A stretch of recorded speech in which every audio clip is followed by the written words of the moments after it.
ಎಲ್ಲರಿಗೂ ನಮಸ್ಕಾರ. ಮೊದಲನೇದಾಗಿ ನನ್ನ ತಂದೆ ತಾಯಿಗೆ, ತಾತಂಗೆ ಹಾಗೂ ನನ್ನ ಕುಮಾರನಿಗೆ ಮತ್ತು ನಾಡಿನ ಜನತೆಗೆ ಹಾಗೂ ಎಲ್ಲ ನನ್ನ ಕಾರ್ಯಕರ್ತರಿಗೆ ಕ್ಷಮಾಪಣೆ ಕೇಳ್ತಾ, ನಾನು ಫಾರಿನಲ್ಲಿ ಎಲ್ಲಿದ್ದೀನಿ ಅಂತ ಸರಿಯಾಗಿ ಮಾಹಿತಿ ಕೊಡದೇ ಇರೋದಕ್ಕೆ ಇವತ್ತು ಮಾಹಿತಿ ಕೊಡೋದಕ್ಕೆ ಬಂದಿದ್ದೀನಿ. ಏನು 26ನೇ ತಾರೀಕು ಚುನಾವಣೆ ನಡೀತು.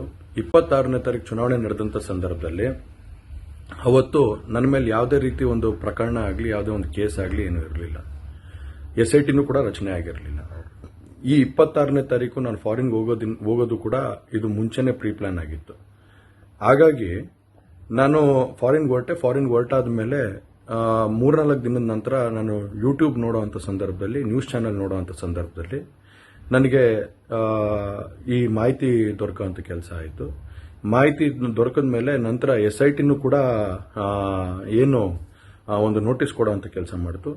ಆ SIT ನೋಟಿಸ್ಗೂ ಕೂಡ ನಾನು ಎಕ್ಸ್ ಖಾತೆ ಮುಖಾಂತರ ಮತ್ತು ನನ್ನ ಲಾಯರ್ ಮುಖಾಂತರ ನಾನು 7 ದಿನ ಸಮಯ ಅವಕಾಶ ಕೇಳಿದ್ದೆ. 7 ದಿನ ಸಮಯ ಅವಕಾಶ ಕೇಳಿದ ಮೇಲೆ ಕೂಡ ಅದು ಮಾರನೇ ದಿನನೇ ಏನು ಕಾಂಗ್ರೆಸ್ಸಿನ ಹಿರಿಯ ನಾಯಕರಾದಂಥ ರಾಹುಲ್ ಗಾಂಧಿ ಅವರು ಮತ್ತು ಹಾಗೂ ಎಲ್ಲ ಹಿರಿಯ ನಾಯಕರುಗಳು ಏನು ಓಪನ್ ವೇದಿಕೆಗಳಲ್ಲಿ ಈ ಒಂದು ವಿಚಾರಗಳನ್ನ ಪ್ರಚಾರ ಮಾಡೋದಕ್ಕೆ ಪ್ರಾರಂಭ ಮಾಡಿದ್ರು, ಚರ್ಚೆ ಮಾಡೋದಕ್ಕೆ ಪ್ರಾರಂಭ ಮಾಡಿದ್ರು, ಒಂದು ರಾಜಕೀಯದ ಪಿತೂರಿ ಮಾಡೋಂಥ ಕೆಲಸನ ಮಾಡಿದ್ರು. ಇದೆಲ್ಲ ನೋಡಿದಂಥ ಸಂದರ್ಭದಲ್ಲಿ ನಾನು ಡಿಪ್ರೆಷನ್ಗೆ ಹೋಗುವಂಥ ಕೆಲಸ ಆಯಿತು, ಐಸೋಲೇಷನ್ಗೆ ಹೋಗುವಂಥ ಕೆಲಸ ಮಾಡಿಕೊಂಡೆ.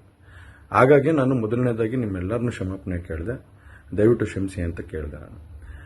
ಅದಾದ ನಂತರ ಹಾಸನಲ್ಲೂ ಕೂಡ ಕೆಲವು ಶಕ್ತಿಗಳು ಎಲ್ಲ ಒಟ್ಟಿಗೆ ಸೇರಿಕೊಂಡು ಇವತ್ತು ನನ್ನ ಮೇಲೆ ರಾಜಕೀಯದ ಒಂದು ಪಿತೂರಿ ಮಾಡುವಂಥ ಕೆಲಸ ಮಾಡೋವಂಥದ್ದು ಇರ್ಬೋದು.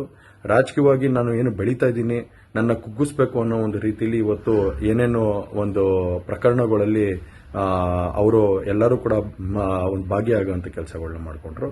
ಹಾಗಾಗಿ ಇವನ್ನೆಲ್ಲ ನೋಡಿದಂಥ ಸಂದರ್ಭದಲ್ಲಿ ಇದ್ದಿದ್ದು ಇನ್ನ ಒಂದು ಆಘಾತ ಆಗೋಂಥ ಕೆಲಸ ಆಗಿ ನಾನೇ ಒಂಚೂರು ದೂರ ಇದ್ದೆ. ಹಾಗಾಗಿ ಯಾರು ಕೂಡ ಇದ್ರ ಬಗ್ಗೆ ತಪ್ಪು ತಿಳಿಯೋದು ಬೇಡ. ನಾನೇ ಖುದ್ದಾಗಿ ಶುಕ್ರವಾರ ಏನು 31ನೇ ತಾರೀಕು 10 ಗಂಟೆಗೆ SIT ಮುಖಾಂತರ SIT ಮುಂದೆ ಬಂದು ನಾನು ಸಂಪೂರ್ಣ ಈ ಇನ್ವೆಸ್ಟಿಗೇಷನ್ಗೆ ಸಹಕಾರ ಕೊಡೋ ಮುಖಾಂತರ ನಾನು ಇದಕ್ಕೆ ಸರಿಯಾದ ರೀತಿಯಲ್ಲಿ ಉತ್ತರ ಕೊಡುವಂಥ ಕೆಲಸನ ಮಾಡ್ತೀನಿ.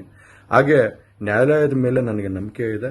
ಖಂಡಿತವಾಗ್ಲೂ ಕೂಡ ನಾನು ಈ ಒಂದು ಏನು ಸುಳ್ಳಿನ ಪ್ರಕರಣಗಳಿದಾವೆ, ಈ ಸುಳ್ಳು ಪ್ರಕರಣದಿಂದ ಆಚೆ ಬರೋಂಥ ಕೆಲಸನ ನ್ಯಾಯಾಲಯದ ಮುಖಾಂತರನೇ ಮಾಡ್ಕೋತೀನಿ ಅನ್ನೋ ಒಂದು ನಂಬಿಕೆ ನನ್ನಲ್ಲಿ ಏನಿದೆ.